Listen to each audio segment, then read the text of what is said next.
భారతదేశానికి వ్యవసాయం వెన్నెముక అయితే వ్యవసాయం చేసే రైతుకు గో వెన్నెముక అని గో సంరక్షణతోనే మానవ మనుగడ సాధ్యమని భావించి అఖిల భారత గోసేవ ఫౌండేషన్ ఆధ్వర్యంలో గత ఏడాది సెప్టెంబర్ 27వ తేదీన కాశ్మీర్ నుంచి ప్రారంభించిన గోరక్ష మహాపాదయాత్ర 124 రోజుల 3512 కిలోమీటర్లు ప్రయాణించి తిరుపతి చేరింది. ఈ సందర్భంగా ఫౌండేషన్ నిర్వాహకులు బాలకృష్ణ గురుస్వామి మాట్లాడుతూ సృష్టిలో మానవులకు మేలు చేసే ఏకైక జంతువు గోవు అని, గోవును సంరక్షిస్తేనే మానవ మనుగడ సాధ్యమని పేర్కొన్నారు. 180 రోజుల్లో 15 రాష్ట్రాల్లో మహాపాదయాత్ర చేసి 4900 కిలోమీటర్ల పయనించి గోవు విశిష్టతను ప్రపంచానికి తెలియజేసే ప్రయత్నం చేస్తున్నట్లు చెప్పారు.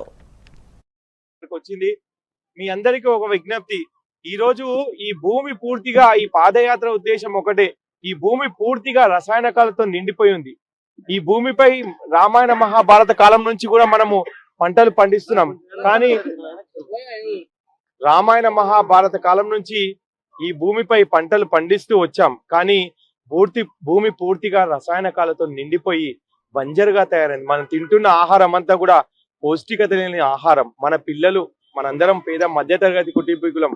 మనకు కావాల్సింది ఆరోగ్యం. అందుకే కేంద్ర రాష్ట్ర ప్రభుత్వాలను అందరినీ కూడా ఆరోగ్యం కోసం ఢిల్లీలో అమిత్ షా గారిని, నితిన్ గడ్కరీ గారిని, అన్ని రాజకీయ పార్టీల నాయకులను, సాధులను, సంతులను కలుసుకుంటూ కావాల్సిన ఆరోగ్యం, ఈ భూమి సారవంతం అయితేనే మనందరికీ ఆరోగ్యం వస్తుందని, ఈ దేశీవాళి గోవులను గో హత్యలు చేయొద్దు, గోవును రక్షించాలి, అదేవిధంగా ఈ భూసారాన్ని పెంచాలంటే ఈ గోవుతోనే సాధ్యం అని చెప్పేసి ఈ గోరక్ష మహాపాదయాత్ర మేము చేస్తున్నాం. ప్రతి ఊరు వాడ ప్రజల్లో చైతన్యం తీసుకురావడానికి ఈ మహాపాదయాత్ర. ఈ రోజు జపాన్ లాంటి దేశాల్లో ఆవు పేడతోని మిథేన్ అనే లిక్విడ్ తయారు చేసి రాకెట్ లాంచ్ చేయడం జరిగింది. అమెరికా లాంటి దేశాల్లో కౌ కడ్లింగ్ పేరుతోని దేశీవాళి ఆవులను ఒక 10 నిమిషాలు పట్టుకున్నట్టయితే మానసిక రుగ్మతలన్నీ వెళ్ళిపోతాయి. ఈరోజు ఆవు మూత్రంతో క్యాన్సర్ లాంటి మహమ్మారి పోతుంది. ప్రపంచంలో మానవునికి మేలు చేస్తున్న ఏకైక ప్రాణి ఈ గోవు. ఈ గోవు ఏ కులానికి చెందింది కాదు, ఏ మతానికి చెందింది కాదు, ఏ పార్టీకి చెందింది కాదు. ఇది విశ్వానికి సంబంధించింది. ఈ ప్రకృతి బాగుండాలంటే, ఈ భూమి బాగుండాలంటే ఈ దేశీవాళి గోవుల రక్షణ ఖచ్చితంగా మనందరి బాధ్యత.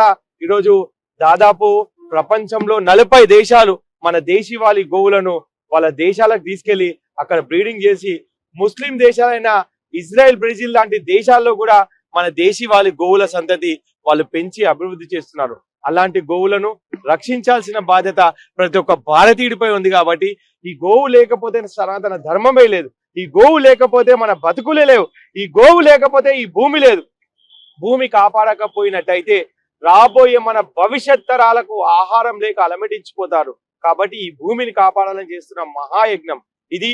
ఒక సోషల్ కాజ్ కోసం చేస్తున్న మహాయజ్ఞం. ప్రతి భారతీయుడు దీనిపై స్పందించాలి. భారతదేశంలో